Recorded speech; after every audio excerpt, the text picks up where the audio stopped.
Hey there, just a quick vid. As you can see, I'm all glammed up today because I'm just about to head out the door to a Robbie Burns dinner, which apparently I'm a featured speaker. I thought I was just giving a toast.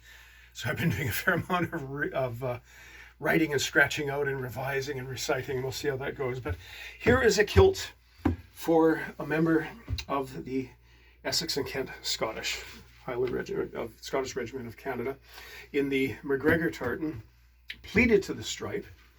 Now, the salient features of this is that the client elected to go with the dark brown straps rather than black straps. And I think it's rather inspired because it's a nice, slightly unusual contrast, but I think it goes extremely well.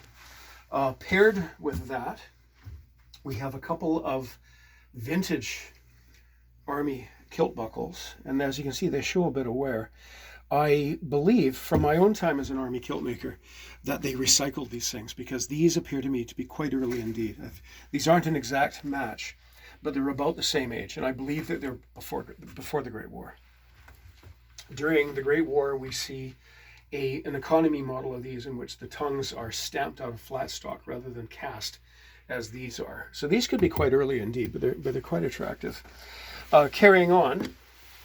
Something that I've started to do recently is to make the inner apron a little bit wider than the front apron for a number of reasons. And one of them is so that we don't have a gap between the edge of the apron and the buttonhole, because that can happen. You can get a bit of a pinch, and it's not life-threatening, but it is annoying.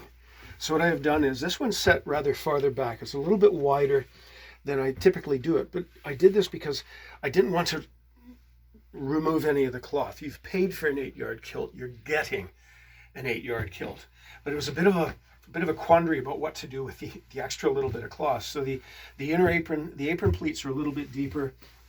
The fold over on the outside is a little bit deeper, but directing this to the gentleman whose kilt this is, tell me how this works for you, because the extra little bit of cloth, you may have to grab the end as you're putting it on.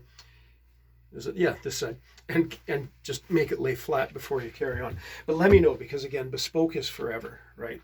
I'm always here for a question, comment, or concern, and I value and appreciate and I want your feedback. So there we are. There was something that might cause your eyebrows to raise when you receive the kilt. Now, in accordance with your instructions, I've gone with the color of blue, which my supplier tells me is royal blue. Royal blue. I think it goes quite well, very well indeed, a very nice contrast. And of course my label on the inside as always. So there we go. I'll be packing this up. Not today, because again, I'm heading out the door. I'm walking down to the venue because it's Burns night and I have no illusions about what my state will be in a few hours. Remain coherent, that's what they tell us. So there we are. A happy Burns night to everyone, and I wish this gentleman many years of a very successful career in the regiment and the use and happiness and enjoyment of his new kilt. Thank you.